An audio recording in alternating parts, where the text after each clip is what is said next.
আসসালামু আলাইকুম। ওয়ালাইকুম আসসালাম। ভাই আপনার নাম? আমার নাম হলো ওয়াহিদ মুরাদ। মোহাম্মদ ওয়াহিদ মুরাদ। ওয়াহিদ নুরুল্লাহ। জি। আপনার গ্রাম কোথায়? আমি হলাম ঢাকাইয়া পড়া। তো আপনি এই যে এতগুলো আংটি হাতে দিয়েছেন, এর উপকারিতা কি? এটা হলো উপর মানে কামাই ভালো হয়। আমি শালি বাবা দরবারে থাকি, ওই জায়গায় বৃহস্পতিবারে আমি যাই, অনেক খিচুড়ি মুচড়ি যা পাই খাই। ওখানে উরুস উরুস হয়, উরুস হয়। হ্যাঁ, অরুষ হয়। কাওয়ালি আগে কি লোকজন বেশি হতো না এখন বেশি হয়? তখন একটু কম হয়, আগে বেশি হয়। এর কারণ কি? আগে বেশি হইতে এখন কমে? তখন ওই যে মানে ডবল ডবল খাওয়া চালু করছে, এলিয়ে একটু কম করে।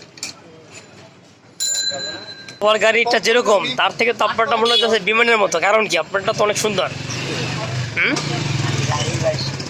আপনার লোকটাও তো অনেক সুন্দর। হ্যাঁ, ক্যাবটা তো দেখে মনে হইতেছে এমপি মিনিস্টারের ক্যাব। হ্যাঁ, খুব সুন্দর ক্যাব। জি, এটা আমি করি, আমার ভালো লাগে। ভালো লাগে না? আন্টি দুই হাতে কয়টা আছে? এটা আছে দুইটা, এখানে আছে চারটা। কি হ্যাঁ, হয়েছে? 7টা। 7টা আংটি।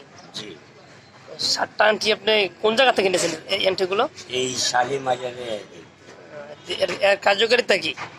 এটা কাম করে। সরে আসেন আছে, এই যে আছে এটি, আবার লাল, এটাও কামে করে। কোনো আপদ বিপদ আইলে কাটতে যায়। আর যে গলায় আপনার ঝুলানো? হয়েছে মানে কখনো কোনো জায়গা বয়া থাকি, তাহলে বিসমিল্লাহ কইতে পারি, আলহামদুলিল্লাহ কইতে পারি, তাহলে এগুলো আমি রাস্তাতে করি। এমনি আপদ বিপদ একটাই।